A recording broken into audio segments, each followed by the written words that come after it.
Today's first reading is taken from the book of the prophet Isaiah, Isaiah chapter 53.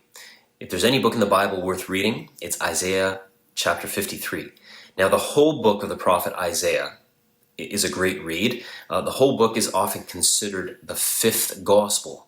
So there are four gospels, Matthew, Mark, Luke, and John. Isaiah is considered the fifth gospel because it's very similar to Matthew, Mark, Luke, and John, the other four Gospels, because the prophecies that are written about Jesus in that book, in the book of the prophet Isaiah, they are so clear and so accurate that you would think that whoever wrote the book of Isaiah was written by a friend of Jesus or someone who knew him really well. But of course, Isaiah was written 500 years before Jesus.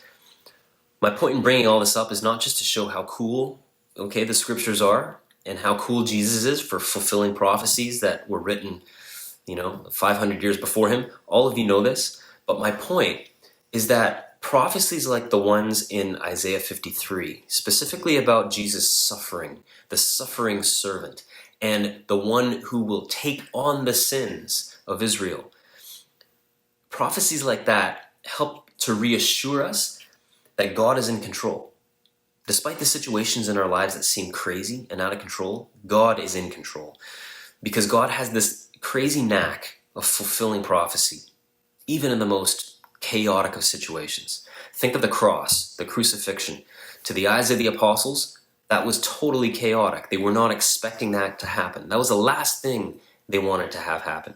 And yet, the crucifixion was right on schedule with God's plans. He was fulfilling prophecy even then. Now, our lives today, pretty chaotic. At times, things seem out of control. You just turn on the news nowadays, and it becomes pretty obvious. So let's allow the prophecies of Jesus be a reminder that God is totally capable of using even the most chaotic of situations to bring about his divine will and to show us that he is ultimately in control.